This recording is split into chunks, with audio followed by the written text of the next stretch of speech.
Bonjour, bienvenue dans cette vidéo d'apprentissage du PGI EBP version 8.0. Alors dans cette vidéo, nous allons aborder la création d'une commande client.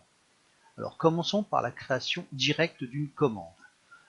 Nous pouvons passer par le menu navigation, cliquer sur commande, ou alors aller sur vente, document de vente et commande, mais le plus direct est de passer par document de vente de l'écran de démarrage. Nous voyons qu'il existe un devis, donc ça nous allons traiter juste après, mais si nous voulons ajouter une commande, donc nous allons cliquer sur ajouter commande.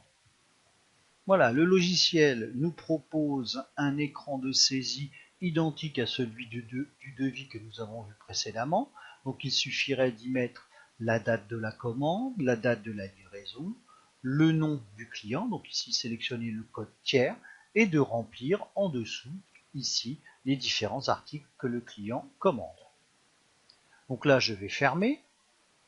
Nous allons voir la deuxième possibilité, c'est que le client a déjà fait une demande de devis. Donc nous allons aller dans document de vente, et là nous avons un devis. Donc première possibilité, cliquez droit sur le devis et le transférer en commande. Deuxième possibilité, ouvrir le devis. Voilà, le devis est ouvert. Le fournisseur, donc, nous sommes fournisseurs, nous allons donc vérifier le devis de ce client et nous allons surtout le transférer. Donc on va le transférer tout de suite en cliquant sur transférer. Le logiciel me propose de le transférer à une certaine date. On va confirmer que c'est la date du 14 janvier en commande et on va tout simplement ouvrir le document à la fin généré après transfert, donc ce qui nous permettra d'ouvrir la commande. Donc je lance. Le document, le logiciel me propose d'ouvrir le document, il suffit de faire fermer et la commande va s'ouvrir. Vous voyez, donc la commande est bien au 14. Alors la livraison, on va pouvoir changer le délai de livraison. Imaginons qu'on ait un certain nombre de jours de délai de livraison, donc on va la mettre au 19. Mise à jour de la date, on répond oui. Alors maintenant, ce client a peut-être ajouté, au moment de l'acceptation du devis, un certain nombre de produits. Donc dans ce cas-là, nous allons devoir, en dessous la référence du dernier article qui avait été mis sur le devis, cliquer, voilà, et insérer les nouveaux produits. Alors imaginons qu'il ait commandé du quinoa, quinoa bio, je vais cliquer sur quinoa bio, et je vais indiquer la quantité qu'il voulait, en imaginant que ce soit 6. On va y rajouter deux autres articles, une tablette de chocolat.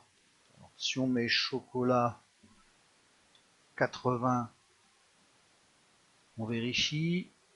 Alors, il faut ouvrir en grand. Voilà, c'est bien celui-là, chocolat 80%. On va partir du principe qu'il en voulait 24. Et dernier article, chocolat à 75%. Voilà, donc c'est bien celui-là. Donc il nous indique que le stock est insuffisant, mais vous avez vu que quand on a créé la fiche de stock, on a toléré les stocks négatifs. Donc là, on va fermer, on va pas tenir compte de cette information. Et là, je vais mettre les 12 en quantité. Voilà, il me redit que voilà, j'ai un problème, mais vous voyez ici, tant qu'il n'y a pas une croix rouge, on peut continuer le travail. Donc je ferme et je continue le travail. Et on voit donc que la facture, bien entendu, a été mise à jour. Si on prend le récapitulatif, enfin pas la facture, la commande, on voit qu'il est passé à 328 €, et donc 5% de remise, la TVA, etc. Donc tous ces éléments que vous devez pouvoir vérifier. Il me reste à imprimer cette commande, comme d'habitude, je vais déjà cliquer sur aperçu. Alors, comme j'ai modifié la commande, je dois la réenregistrer, donc j'enregistre. EBP, donc, je vais agrandir, me propose la commande, et là vous voyez, donc, par défaut, là il me met une commande avec remise, donc je n'aurai pas à modifier. Il me restera à la vérifier, bien entendu, comme d'habitude. Là, je vais passer assez vite, donc après, je peux soit l'imprimer, soit l'exporter, soit l'envoyer par mail à mon client. Donc là, je vais fermer, Je ferme mes différentes fenêtres pour revenir sur l'écran qui permet d'avoir la liste des documents de vente. Et là, on voit bien que l'on a un devis qui était de 220 €, mais une commande qui est plus importante puisqu'il a ajouté des produits.